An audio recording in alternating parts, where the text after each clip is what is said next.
दोबारा बात करने आए तो कुछ खुराफाती लोग उसमें आकर के शामिल हो गए। ऐसी भी आशंका कि 2-4 लोग उसमें दारू पी के आ गए और फिर ये ज़बरदस्ती ले जाने की कोशिश करने लगे।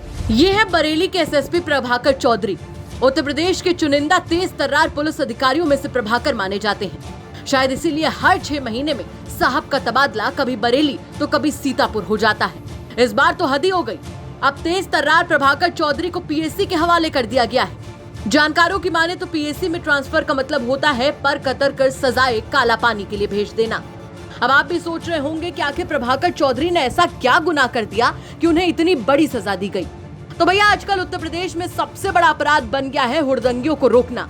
सोचकर भी डर रहे हैं पुलिस वाले। पुलिस कार्रवाई के लिए मुस्तैद है, लेकिन गलती से लाठियां चल गईं तो सीधे पीएसी में ट्रांसफर हो जाता है। कांवड़ यात्रा के नाम पर कुछ हुड़दंगी गलियों मोहल्लों में घुसकर फुल साउंड में डीजे बजा रहे हैं और मना करने के बावजूद नए नए नारों के साथ दूसरे समुदाय के इलाकों और गलियों में घुसकर वीरता का प्रदर्शन कर रहे हैं। अगर गलती से कोई रोक देगा तो बवाल करने पर उतर आते हैं। अगर कोई पुलिस अधिकारी रोकता है तो सीधे एक्शन हो जाता है। आरोपों की माने तो बरेली के बारादरी इलाके में कांवड़ यात्रा निकालने को लेकर कुछ लोग अड़ गए। पुलिस का कहना है कि इस इलाके में कभी भी कांवड़ यात्रा नहीं निकाली गई थी, तो बहरहाल परमिटेड रोड से ही यात्रा निकालनी होगी।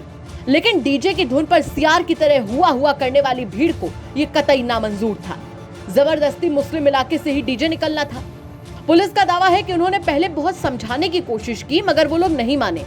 एसएसपी प्रभाकर चौधरी की माने तो कुछ लोग शराब और असलहे के साथ भी भीड़ में घुस आए थे। जब उन्हें रोका गया तो वो बेकाबू होने लगे। इसी वजह से उन्होंने हल्का बल प्रयोग किया। ये सुबह से यहाँ पे समझाया जा रहा था कि गैर परंपरागत है ये जुलूस, इसको ना निकाला जाए क्योंकि आगे जो है वो दूसरे वर्ग की आबादी पड़ती है और एक ईगो का लोगों ने माहौल बना लिया। फिर भी हम लोग आए, समझाते रहे और अंत में दूसरे पक्ष से हम लोगों ने सहमति भी बना ली इनके कहने पे। और जब फिर दोबारा बात करने आए तो कुछ खुराफाती लोग उसमें आकर के शामिल हो गए। ऐसी भी आशंका कि 2-4 लोग उसमें दारू पी के आ गए और फिर ये ज़बरदस्ती ले जाने की कोशिश करने लगे और ये लगा कि इससे शांति भंग हो सकती है और ये गैर परंपरागत तरीके से अगर निकलेगा तो फिर आगे के लिए भी और भी समस्याएं आएंगी। काफ़ी समझाया गया, लगभग 4 घंटे, लोग नहीं माने। उसके बाद फिर ये एग्रेसिव होने लगे, पीछे डीजे करके बहुत ही अभद्रता और सारी चीज़ें करना शुरू कर दिए और उसमें जो है किसी ने कुछ ऐसा भी प्रतीत हो रहा है कि इनके पास कुछ अवैध वेपन भी थे, कट्टा भी था किसी के पास, ऐसी सूचना मिली। उसके बाद ये निर्णय लिया गया और इन पर हल्का बल प्रयोग करके भीड़ को डिस्पर्स कर दिया गया। हम इसमें कठोर धाराओं में मुकदमा लिख रहे हैं कि गैर परंपरागत तरीके से माहौल को ख़राब करने के लिए इस तरह का प्रयास किया गया है। अभी सारे जगहों पे शांति है, हमारी पुलिस जो है वो पेट्रोलिंग कर रही है और जो भी लोग इसमें हैं, जो लोग इस तरह का प्रयास किए, सारे लोगों के सीसीटीवी फुटेज और वीडियोज़ हमारे पास हैं, कैमरे लगे हुए हैं।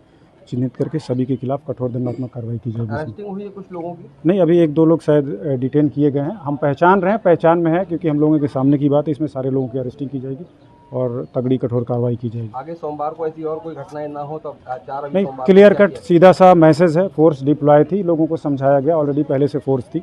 हमारा मुख्य उद्देश्य है कि आपस में कोई लड़ाई झगड़ा ना होने पाए, लेकिन अगर कोई भी जबरदस्ती या गैर परंपरागत या जिद करने की कोशिश करेगा तो हम उसको कठोरता से निपटेंगे। हालांकि पुलिस ने यह भी दावा किया है कि सुरक्षा के मद्देनजर पूरी तैयारी चाक चौबंद थी, मगर कुछ एंटी सोशल माइंडसेट के लोग भीड़ में घुस आए थे और वहीं हंगामा काट रहे थे। इसीलिए बल प्रयोग के साथ कुछ लोगों को डिटेन भी किया गया। लेकिन प्रभाकर चौधरी की किस्मत में तो बस ट्रांसफर लिखा है। बताइए, अपनी सूझबूझ से एसएसपी साहब ने बड़ी घटना घटने से रोक ली और इनाम मिला पीएसी में ट्रांसफर। क्या इसी को कहते हैं न्याय? बरेली से कृष्ण गोपाल राज की रिपोर्ट, यूपी तक।